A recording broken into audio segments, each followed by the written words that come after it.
बिहार में शिक्षक बहाली से जुड़ी एक अहम खबर निकलकर सामने आई है, जहां बिहार में 66,800 अभ्यर्थियों को शिक्षक के पद पर नियुक्त किया जाएगा। इसके साथ ही 40,506 हेडमास्टरों की भर्ती भी की जाएगी। यह प्रक्रिया Bihar public service commission BPSC द्वारा संचालित की जा रही है और इसका उद्देश्य राज्य के सरकारी स्कूलों में शिक्षकों की कमी को पूरा करना है। दरअसल बिहार में हेड टीचर के लिए पहले से ही एक बड़ी वैकेंसी निकाली गई थी। इस भर्ती के लिए आवेदन प्रक्रिया मार्च 2022 में शुरू हुई थी और परीक्षा का आयोजन दिसंबर 2022 में होना था, लेकिन कुछ वजह से इस प्रक्रिया में देरी हुई।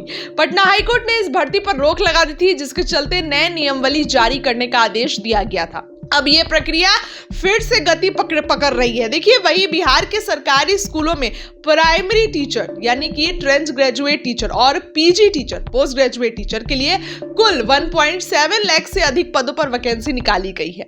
इन पदों के लिए परीक्षा का आयोजन अगस्त 2025 में किया जाएगा। ये सभी भर्तियां राज्य सरकार द्वारा शिक्षा प्रणाली को मजबूत करने और छात्रों को बेहतर शिक्षा प्रदान करने के उद्देश्य से की जा रही है, ताकि छात्र शिक्षा विभाग भी जो है थोड़ा सुधर सके।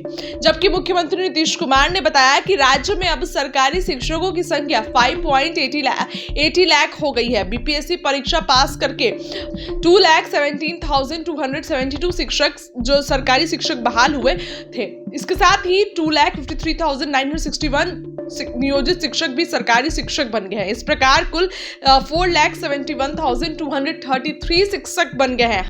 हाल ही में बीपीएससी से उत्तीर्ण 66,800 अभ्यर्थियों और 42,918 हेडमास्टर परीक्षा पास करने वालों को भी जल्द नियुक्ति पत्र दिया जाएगा। इससे सरकारी शिक्षकों की संख्या कुल 5,80,951 हो जाएगी।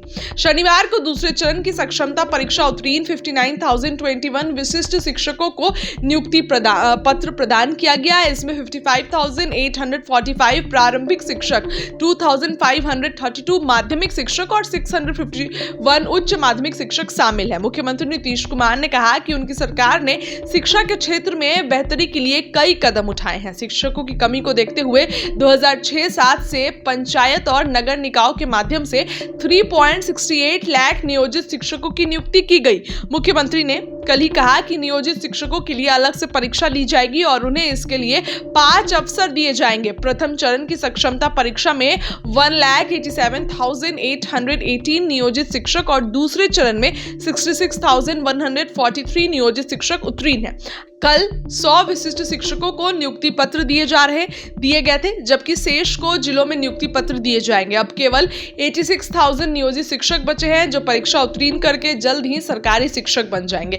अब देखिए, शिक्षा विभाग भी व्यवस्था सुधारने के लिए नए कदम उठा रहा है, नए नियमावली ला रहा है।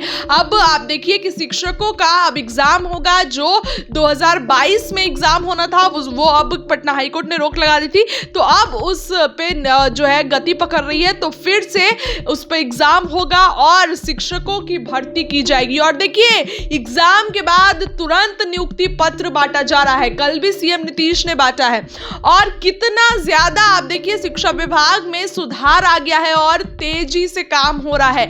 नियुक्ति पत्र से लेकर तमाम चीजें डॉक्टर सिद्धार्थ भी काफी एक्टिव नजर आते हैं। आए दिन नए नियमावली निकालते हैं, नए रूल्स निकालते हैं, ताकि शिक्षा विभाग की व्यवस्था में सुधार हो, शिक्षा विभाग की व्यवस्था में कोई गड़बड़ी ना हो और बच्चों के भविष्य का भी जो है वो शिक्षा जो उनको शिक्षा प्रदान हो। क्योंकि देखिए, शिक्षा विभाग की व्यवस्था काफी बुरी थी। के पाठक भी कुछ इसी तरीके के थे और डॉक्टर सिद्धार्थ तो के पाठक से और 2 कदम आगे हैं। जिस तरीके से शिक्षा विभाग में नियमावली निकालते हैं और पारदर्शिता से सारा काम हो, चाहे ट्रांसफर पोस्टिंग का मामला हो, चाहे शिक्षकों की काउंसलिंग का मामला हो, इन सभी मामलों पर डॉक्टर सिद्धार्थ की पैनी नजर होती है, ताकि शिक्षा विभाग में कोई गलती ना हो। फिलहाल इस खबर के लिए इतना ही। आपको क्या लगता है, कमेंट करके बताइए। हमारे चैनल को सब्सक्राइब करिए, वीडियो को लाइक करिए। बहुत बहुत धन्यवाद।